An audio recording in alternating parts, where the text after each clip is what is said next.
2002 से अब तक पाकिस्तान और साउथ अफ्रीका के बीच कुल 11 सीरीज खेली जा चुकी हैं और इन 11 सीरीज में से 8 सीरीज पर साउथ अफ्रीका ने कब्जा किया है, जबकि 3 सीरीज पाकिस्तान के नाम रही है। और इन 11 सीरीज में बड़ी बात यह है कि जब जब 5 मैचों की सीरीज होती है तब वहां पे साउथ अफ्रीका को जीत मिलती है, लेकिन जब 3 मैचों की सीरीज हुई है तो उसमें पाकिस्तान अपना दबदबा कायम रहने में कामयाब रहा है। 2002 से 2014 तक 7 सीरीज हुई और उन 7 सीरीज में साउथ अफ्रीका ने अपना कब्जा जमाया और बड़ी बात यह थी कि ये तमाम सीरीज 5 मैचों की सीरीज थी और इसी वजह से मैं ये कह रहा हूं कि जब जब 5 मैचों की सीरीज होती है तो साउथ अफ्रीका जीतती है। कि जब पहली मर्तबा इन दोनों मुल्कों के दरमियान 3 मैचों की सीरीज हुई तो पहली मर्तबा सीरीज पर पाकिस्तान ने अपना कब्जा जमाया और पाकिस्तान की तरफ से उस वक्त मिसबाहुल हक कप्तानी कर रहे थे और साउथ अफ्रीका को इन दोनों मुल्कों की सीरीज में पहली मर्तबा हार का सामना करना पड़ता है। इसके बाद 2019 में एक मर्तबा फिर इन दोनों मुल्कों के दरमियान सीरीज खेली जाती है और वो 5 मैचों की सीरीज होती है और रिकॉर्ड के हिसाब से इस 5 मैचों की सीरीज में फिर से पाकिस्तान को हार का सामना करना पड़ता है। उसके बाद 2021 में पाकिस्तान और साउथ अफ्रीका के दरमियान एक मरतबा फिर से सीरीज खेली जाती है, लेकिन यहां पर सीरीज 3 मैचों की होती है और 3 मैचों की सीरीज का मतलब यह है कि पाकिस्तान को सीरीज में जीत मिलनी है। और हुआ भी यही कि 2021 में बाबर आजम की कप्तानी में पाकिस्तान को जीत मिली और सीरीज पर पाकिस्तान ने कब्जा कर लिया और ये साउथ अफ्रीका की दूसरी हार थी। उसके बाद 2024 में पाकिस्तान और साउथ अफ्रीका के बीच 11वीं सीरीज खेली जा रही थी और ये सीरीज 3 मैचों की थी और रिकॉर्ड के हिसाब से पाकिस्तान को ही इसमें जीतना था और हुआ भी यही।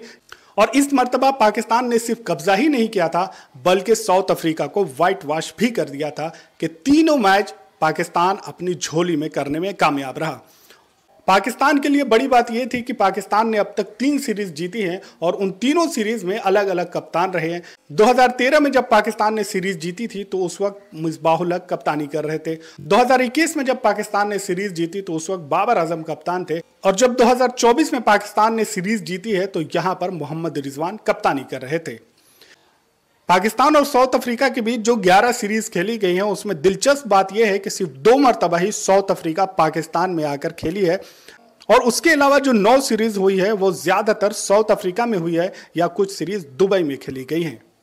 2024 में होने वाली सीरीज पाकिस्तान के लिए बहुत बड़ा तोहफा रही। इसमें एक तरफ तो शानदार कप्तानी देखने को मिली, दूसरी तरफ इनके जो नए बल्लेबाज थे वो भी शानदार परफॉर्म कर रहे थे और सैम अयूब जैसे नए बल्लेबाज ने इस सीरीज में 2 शतक लगाया। इसके अलावा बाबर आजम जो पिछले कई सीरीज और कई मैचेस से फ्लॉप चल रहे थे इस सीरीज में 250 लगाने में कामयाब रहे, उनका फॉर्म वापस आ गया और ये पाकिस्तान के लिए जो सरदर्द बने हुए थे अब यहां से पाकिस्तान के लिए कुछ राहत की सांस मिली है कि बाबर के बल्ले से रन आ रहे हैं। दूसरी तरफ रिजवान ने भी रन बनाए। इसके अलावा जो गेंदबाज थे तो गेंदबाजों ने भी शानदार गेंदबाजी की। गेंदबाजों में अगर बात करें तो सुफियान मुकीम अपना पहला ओडीआई मैच खेले पाकिस्तान की तरफ से और उन्होंने उसमें 4 विकेट भी लेने में कामयाब रहे। तो इस तरह से ये सीरीज पाकिस्तान के लिए बहुत ही जबरदस्त और बहुत ही शानदार रही है। हमारी रिपोर्ट देखिए। 2024 में मोहम्मद रिजवान की कप्तानी में पाकिस्तान ने एक नई तारीख लिख दी। 3 मैचों की सीरीज में अफ्रीका को क्लीन स्वीप कर दिया। पहले ओडीआई में 339 रनों का पीछा करते हुए पाकिस्तान ने 3 विकेट से यह मैच अपने नाम किया, जिसमें सैम अयूब ने 109 और सलमान आगा ने 90 गेंदों में 82 रनों की शानदार पारी खेली और साथ ही 4 विकेट्स लेकर प्लेयर ऑफ द मैच भी रहे। अफ्रीका की तरफ से क्लासन ने 86 रनों की पारी खेली, लेकिन वो पारी उनके काम ना आ सकी। दूसरे ओडीआई मैच में पाकिस्तान ने 329 रनों का टारगेट देकर 81 रनों से यह मैच जीतकर सीरीज पर अपना कब्जा जमा लिया। बाबर ने 73 और रिजवान ने 80 रनों की पारी खेली, जबकि 32 गेंदों में 63 रन बनाने वाले कामरान गुलाम प्लेयर ऑफ द मैच रहे। अफ्रीका की तरफ से इस मैच में भी 97 रनों की पारी खेलने वाले क्लासन भी मैच नहीं जीतवा सके। तीसरे ओडीआई में पाकिस्तान ने 308 रन बनाए और डीएलएस मेथड के तहत 36 रनों से तीसरा मैच जीतकर अफ्रीका को व्हाइट वॉश कर दिया। बाबर आजम ने 52 जबकि मोहम्मद रिजवान ने 53 रन बनाए, जबकि सैम अयूब ने 101 रनों की पारी खेली और इस सीरीज में दूसरी बार सेंचुरी बनाकर प्लेयर ऑफ द मैच रहे और साथ ही प्लेयर ऑफ द सीरीज का तमगा भी अपने गले में डाल लिया है। पाकिस्तान की तरफ से अपना पहला ओडीआई मैच खेल रहे सुफियान मुकीम ने 4 विकेट्स लेकर अपने कैरियर का शानदार शुरुआत कर दिया। साउथ अफ्रीका की तरफ से क्लासन ही एक ऐसे बल्लेबाज रहे जो शानदार बल्लेबाजी करने में कामयाब रहे। तीनों मैचों में उन्होंने 50 लगाई, लेकिन उनकी 50 एक भी मैच में साउथ अफ्रीका को जीत नहीं दिला सकी।